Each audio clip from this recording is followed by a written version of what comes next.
Maaf ya Bu ya, ini mungkin pertanyaan dari kami kurang sopan atau maaf kalau menyinggung Ibu atau bagaimana. Jumlah modal pertama dalam usaha ini kira-kira berapa ya Bu? Dari awal atau Dari awal? Dari awal itu sekitar 800 ribuan. Saya mulai dari tahun 2012. Itu jumlah modal tersebut itu uang Ibu pribadi atau hasil meminjam? Pribadi. Pribadi. Dari awal, dari kecil-kecil sih.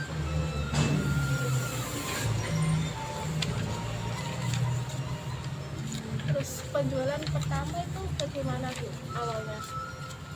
Kalau penjualan awal kita pertama itu seragaman PKK dari 2012.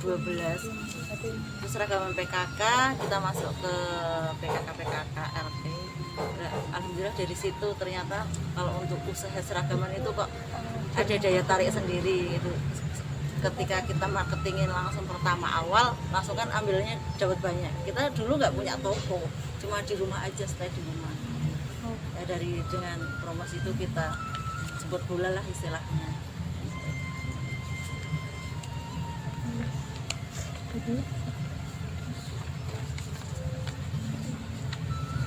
Iya. Maju boleh. Iya. Terus pertama bikin usaha itu belum ada karyawan Bu atau gimana? Sudah ada. Jadi gini, kita kan custom motif. Iya. Karena saya itu orang Pekalongan. Jadi saya punya motif-motif sendiri dan saya dibatikan ke Pekalongan kayak gitu. Jadi tidak ada menyerupai sama yang lain. Karyawan itu saudara atau tetangga? Udah, atau jadi gimana, lepas. Bu? Jadi kita Mencari. nyari kan, kalau di sana kan banyak kan. Habis itu kita taruh apa itu kain. Udah, jadi kita nggak menanggung biaya-biaya kayak kesehatan kayak apa, kan lepas kayak gitu. Iya. Jadi dari jahe, dari apa kita udah punya. Kalau mau tahu kayak gaji karyawan per bulannya itu UMR atau Kalau gaji kita itu apa? Borong. borong? Nah, modelnya kan kalau kita kan bukan karyawan kayak kantor kan. Oh iya. Jadi borong satu kodi berapa kayak gitu. Oh. Jadi kita borong modelnya. Jadi kita nggak menanggung risiko. Sampai sekarang juga saya gitu. Kecuali kalau karyawan yang di toko. Oh iya, beda lagi Beda ya Bu, ya. lagi. Mengenai kainnya itu buat sendiri atau distribusi dari kayak toko lain? Oh, kalau kain kita, kalau kain mori itu langsung dari Sritek Solo. Nah, Solo, terus kan di Pekalongan kan ada yang pengepul kan. Nah, kita ambil di situ. Dari kain putih kita batik. Oh. Kecuali kalau kita yang kayak printing itu kita sudah ada kerjasama sendiri. Kalau batik yang cap kita Ada cetak gitu. cetak sama batik tulis gitu. Alur produksinya itu bagaimana? Produksi Alur produksi dari pertama Ibu bikin usaha ini? dari awal ya, Iya. dari awal sih kita kan di Pekalongan produksinya, karena kalau di Kudus kan nggak ada. Terus intinya kan kalau di Kudus itu banyaknya kan kelompok ya. Kita dari awal dari kain putih masukkan ke batik, ke pembatikan, habis itu kita pasarkan. Kita ada stok, kalau nggak kita custom kayak gitu kan. Habis itu kita kalau mau jahit ya kita layanin jahit.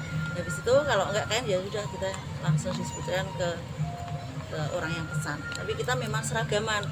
Dari awal itu kita seragaman PKK, terus kita ke kantor dan alhamdulillah itu ke murid.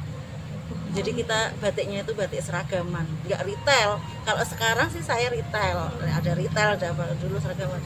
Jadi dengan modal sedikit kita kan udah dapat DP nih, jadi bisa untuk putaran lagi kayak gitu tanpa kita meminjam bank. Bang, oh iya. Kayak Kalau gitu. pun kan ada bunganya juga. Nah, Bu. risiko. Nah, kalau batik kita laku, kalau Oh, enggak kan setiap bulan saya nggak mau. Jadi dengan uang 800 itu kita bisa muter. Tanpa terikat sama Tanpa terikat. yang lain. Gitu. Terus per bulan itu ada kayak kapasitas tertentu nggak Bu untuk produksinya? Kalau dulu apa sekarang nih? Sekarang dan dulu. Saya bingung ya. Kalau dulu sih kita jalan aja sih. Kata jalan aja, maksudnya kita ada modal ya kita stok. Kalau sekarang sih kita target karena kita kan sudah melayani keluar kota seragam-seragam kayak gitu. Jadi minimal itu kita kalau batik cap itu sekitar 10 kodi, 100 lah. Kita mau Lumayan bikin banyak ya. terus belum yang stok ready-nya Oh, iya. itu harus dan kita inovasi motif-motif. Elaborasi motif kudus ini nanti kita desain motif jadi biar nggak bosen. Kayak dicampur itu, Iya, mix. dimix kayak gitu dengan batik-batik yang pakem dan juga kita juga akhirnya ke fashion ya, dari batik kan bingung kadang orang Iya. mau dibikin apa kayak gitu akhirnya kita jahit gitu.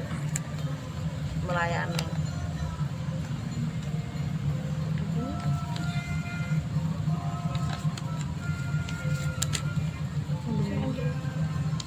Kalau motif unggulan dari Gentamas itu ada nggak? ada ya kayak penari kretek kayak bugatan kayak sekar jagatnya kudus rumah gebyok Itu dijual harga berapa gitu? yang mana yang kalau satu warna kita bandrol dari harga 80 kalau batik cap terus kalau kita tulis itu dari harga 350 sampai tidak terhingga ya kalau terus kita juga bikin ecoprint juga. Alhamdulillah sekarang di rumah itu kita bikin produksi ya dikit-dikit lah tadinya kan kita kalongan karena Iya. kita udah punya sendiri ya dengan hasil itu kita kumpulin jadi bisa dan juga kita itu lomba apa edukasi batik terus workshop itu sama ecoprint kita nggak jual hanya jual batik tapi kita ilmu Ilmunya, gitu. betul, edukasinya. Banyak Jadi ada ilmunya nggak asal jual gitu. untuk Kainnya berapa meter gitu? 2 meter 2 meter. 2 meter 5 kadang 2 meter 10 panjangnya lebarnya kadang 110 115 sampai 115 kalau yang tulis itu 2 meter 60 Selain batik kudus ini dibuat seperti baju, rok, bersama sarung itu apa aja Bu? Barangnya berupa apa kan biasanya kan ibu kan selain kayak baju, terus rok, terus sama apa sarung kan bisa tuh Bu gitu. aku sekarang bikin ini TikTok batik katok jadi ya nah itu lagi booming ini TikTok batik katok biar ngetren itu sarung ya juga tak bikin TikTok nanti insya Allah apa ini sebelum puasa Puasa launching Bu. berarti mengikuti zaman kan Bu? oh iya Zaman. kalau nggak gitu nggak bisa Oh iya. Oh, betul sekali Bu. Fashion. kita tuh melayani kayak jenengan-jenengan ini ya masih muda apa ya Yang disukai Ayo masyarakat. suka, terus untuk baju kerja, baju kuliah, tapi desain batik, jadi nggak desa nih gitu. Kan muda sekarang kan gaul. Gaul Iya. sekali. Sempat ada tren batik juga. Iya, akhirnya kan bikin TikTok gitu, Iya. tapi orang-orang belum tahu. harus kalau usaha itu harus ada inovasi terus. Pasti terus ya. Terus biar nggak ketinggalan zaman dulu kan kalau batik itu kan kayaknya deso ya. Iya, Nah, selalu jadul. diremehkan. Nah, padahal ternyata batik itu ada nilai filosofinya sendiri. Betul sekali Bu. Dan kita harus menjaga itu. Oh. Makanya saya tidak hanya jual batik, tapi kita harus mengedukasikan batik itu gimana kita, apalagi anak-anak muda ini harus mencintai batik karya sendiri gitu. Iya.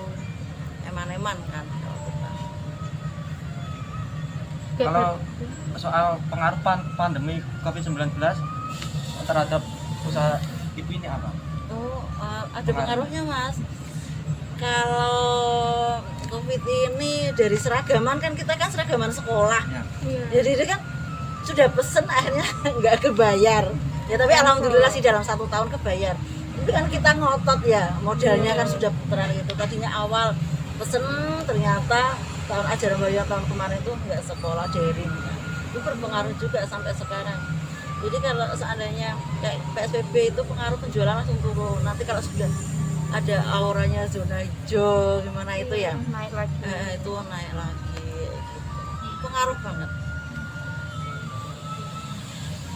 Dari pihak Gentamas itu untuk mengantisipasi resiko itu bagaimana Bu? Resiko dari pandemi itu kan terjadinya penurunan. Kita ke edukasi workshopnya, kita gencar ke workshopnya. Misalnya ya dari PKK, dari TK kan masih ada ya, gitu. Banyak ibu mengikuti workshopnya itu bagaimana Bu? Minimal orang 10. Minimal Daftar orang sendiri 10. gitu? Nanti di rumah nanti saya belajar dari cara membatik sampai pewarnaan yang ukuran kecil, sapu tangan. Kalau mau yang tergantung dia budgetnya berapa, mau kain panjang ya juga oke. Tapi biasanya itu pengenalan dulu dari sapu tangan, terus pewarnaannya gitu. Dari ekoprint juga, dari alhamdulillah jualannya nggak begitu, workshopnya yang naik. Ya harus pinter-pinter. Iya. Untuk penjualannya itu melalui offline atau online juga? Offline dan online juga. Kalau kan, berarti ada di Shopee kayak gitu? kalau Shopee ini sementara belum ini, tapi namanya aku sudah tua ya nggak begitu. Oh, iya. Jadi ada yang ngambil ke Shopee sendiri, ngambil kayak gitu, reseller kayak gitu. Dia jual kemana? Kalau saya kesuruh ngurusin marketing online tuh. Jadi kan. Untuk distribusi penjualannya itu ke daerah mana saja Bu? Kalau saya ke Tegal Kota, Kabupaten, terus ke Magelang, untuk keluar kota itu Bandung, seragaman juga sih, seragaman. Terus Kalimantan itu seragaman sekolah dari TK sampai SMA-nya, sampai sekarang juga ngikutin. Berarti itu kerjasama dengan suatu instansi gitu atau ada Iya. tokonya di sana? Enggak, suatu instansi. Jadi kalau kita ngasihkan proposal, dia cocok, kita kirim sampelnya dulu, terus dia oke, terus ya udah kita motif-motif. Kalau batik kan nggak perlu kita ke sana, satu aja sampel dia oke ya sudah kayak gitu.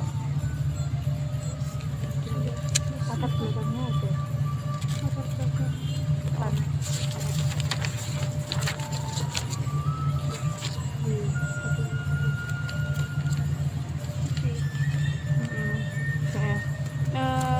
Untuk latar belakang munculnya usaha ini tuh dulunya seperti gimana ya Bu? Sebenarnya sih ibu rumah tangga biasa ya, tapi saya memang dari Pekalongan, jadi terus saya melihat potensi di Kudus itu batik itu kayak kurang gitu nih. Nah, cuman orang itu toh kayak gitu. Akhirnya saya ada peluang kan, ternyata di situ kok sampai sekarang. Alhamdulillah di jalannya ya Bu ya. Gitu. Terus penjualan per bulannya berapa Bu? Kalau omset, Iya. kalau omset sekarang atau kalau sekarang ya Sebelum pas- pandemi sama sudah pandemi? Kalau sebelum pandemi itu saya sampai 80, retailnya tuh 80. Kalau sekarang itu 30. Kadang nggak ada 40-an. Dari 1 tahun ini. Turun. 80 sampai 100 itu per bulannya itu. Berarti pusatnya di sini gitu Bu ya? Iya, Sudah ada cabangnya Bu? enggak ada. Belum. Cabangnya ya cuman itu online aja itu. Tapi kalau Ibu ada keinginan buka cabang nggak? Kalau saya nggak ada keinginan sih. Nah, di Kudus saja juga sudah bisa karena biaya. Oh iya. Nah, biaya dan nanti mahal tambahan. Kalau saya itu. Kira-kira hambatan yang dialami waktu pembuatan batik? Hambatannya banyak, Mbak. Kan dari kain itu kan belum tentu itu hasilnya seperti apa yang kita bayangkan ya.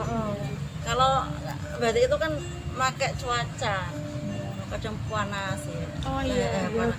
Terus kadang penakaran obat, padahal sudah ditakar nih untuk satu kodi berapa gram berapa, tapi ternyata obatnya itu di tokonya itu agak lama atau baru, itu berpengaruh di mana itu di kain itu. Makanya kalau untuk seragaman itu kadang terpaut seusap warna gitu. Kalau untuk stok sih nggak masalah, tapi kalau pas untuk seragaman itu kadang kan orang nggak mau ya, gini ya gitu, Komplain ya komplain. Padahal ini dari tokonya, padahal kan kalau obat kan harus gram segini, sudah ada takarannya. Ada Itu. takarannya sendiri. Ada yang untuk ini, untuk apa itu jenis obatnya, sudah ada Pewarnanya itu. pewarnanya, sudah ada takarannya, tapi ternyata di tokonya atau gimana gitu hasilnya itu kadang beda. Ijonya kadang sama ya, ijo pupus, nanti ada selip agak muda kayak gitu. Iya. Pernah saya kayak gitu, nggak mau diterima kok, usul kan. Wah, Berarti Ibu kalau ada barang yang tidak sesuai itu apakah diretur apa gimana Bu? enggak, nanti saya bikinkan sesuai semaksimal mungkin. Kalau mau terima ya sudah, memang batik itu biarpun nggak pesen di saya, di tempat orang lain belum tentu sama. Betul, Kayak gitu. iya. Jadi akhirnya menerima, saya jelaskan, tapi tetap saya jelaskan seperti ini, akhirnya terima. Tapi awalnya itu dia agak marah sih, nggak mau nerima. Paling kurang berapa potong kayaknya gitu. Itu kendalanya itu kalau seragaman seperti itu. Kadang kan kalau dicuci ada yang luntur juga. Kalau Ya, luntur dan itu kualitas. jenis obatnya, Mbak. Oh, obatnya. Kalau murah ya berarti luntur. Luntur. Kalau obatnya mahal ya enggak luntur. Kadang juga biarpun obatnya mahal, pengolahannya itu kurang matang di batiknya itu bisa jadi pencuciannya itu sih. Tapi nanti kalau dicuci terus nanti malah enggak luntur gitu. Ada itu batiknya, ada memang jenis-jenis seperti kayak gitu. Banyak ya Bu jenisnya ya. Obatnya itu karena ada yang murah, ada yang mahal. Kalau boleh tahu awal ibu berdiri usaha ini kapan Bu ya? Tahunnya ya, tahun 2012. Oh, 2012. Nah, itu yang modelnya 800 itu, 800.000. Sebagai ibu rumah tangga itu. Ibu rumah tangga. Terus di situ 2012, terus 2018 ya. Saya belajar batik tulis itu. Terus akhirnya punya ilmu itu, terus saya mengembangkan batik tulis yang untuk workshopnya itu. Berarti awalnya ibu itu batik sendiri gitu. Saya atau enggak ada orang enggak tahu cara batik itu. Jadi saya biarpun orang itu enggak punya keahlian, kalau punya komit untuk usaha itu insya Allah bisa. Saya nggak bisa batik, nggak bisa jahit, tapi saya punya komit, aku pingin kayak gitu. Jadi saya pingin usaha seperti itu. Jadi saya cari orang jahit sama orang batik, mau nggak kerja sama aku seperti ini. Oh mau Bu, ya sudah. Itu saya bikinin motif, sudah bikin motif ya sesuai dengan keuangan saya. Itu saya marketingin apa yang aku punya itu, ternyata ada hasil marketing itu. Benar sekali pesanan kan 50. Karena kan kalau PKK kan kayak gitu. Kita nggak usah ambil untung banyak-banyak, karena kan kita nggak ngeluarin usaha sewa kan. Kayak gitu. Terus dia kan ngasih DP untuk beli kain, jadi gitu terus kayak gitu. Jadi kita sebelum usaha itu kita nanteng sama orangnya itu, mau nggak kerja sama aku jahit, ketika nanti ada jahitan kamu konsekuen nggak mengerjakannya kayak gitu. Sampai dari 2012 itu saya bisa beli mesin, ngasihkan orang penjahit itu, saya ikat, kasih mesin, saya kasih mesin sama obros, jadi dia punya saya kok. Tapi saya konsekuen harus cari orderan. Dari itu kita masuk ke rumah sakit, akhirnya seragaman dokter itu nggak batik tok, jadi konveksian akhirnya larinya. Gitu. Baju rumah sakit itu kayak perawat, dokter, operasi itu akhirnya saya handle semua sampai sekarang. Pokoknya keyakinan kita oh bisa ya, tadinya nggak bisa, harus kompeten. Jadi kepo apa sih jahit ke kamu pada rak ngerti ini sok ngerti. Nggak apa-apa, jangan besok kalau kerja kayak gitu kepingin apa coba kayak gitu. Ini suatu tantangan. Padahal nggak tahu jahit itu kayak apa deh, tanya-tanya. Zaman sekarang kan ada YouTube ada apa kan gampang ya. Dulu kan enggak. Oh iya, padahal salah gitu nih. Gitu. Terus dan saya itu nggak kudus toh, jadi kita keluar kota. Semisal nih ke Tegal, dia motifnya apa Tegal itu, terus saya cari, oh berarti Tegal itu motifnya poci apa motifnya apa, saya bikin batik itu motif itu, saya pasarkan ke kantor dengan harga di bawahnya Tegal, masuk. Nah gitu, jadi saya strategi marketingnya itu seperti itu. Di Selawi apa motif apa batik, ya saya bikin sampel kan. Jadi nggak umum seragaman itu. Berarti menyesuaikan Kota, kota.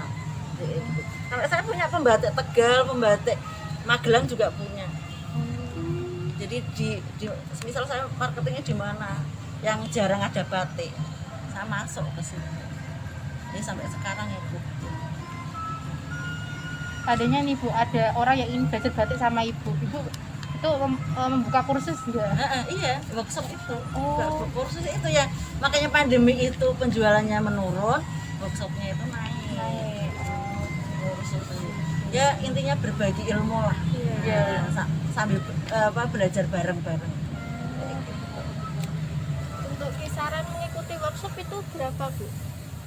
Harganya Oke. 30. 30. 30.000. Dari sapu tangan kecil itu loh. Kecil. Nah, yang batik nanti itu nanti pewarnaan. Nanti hasilnya 2 bulan. Oh gitu. Itu hari apa ya Bu? Ya nanti kita janjian. Kalau hari ini nggak buka setiap hari enggak. Jadi ada berapa janjian sama. Tergantung bisanya hari apa. Tapi insya Allah saya tuh buka terus. Tapi nggak full itu nggak. Kan mesti kan apa seminggu sekali atau berapa.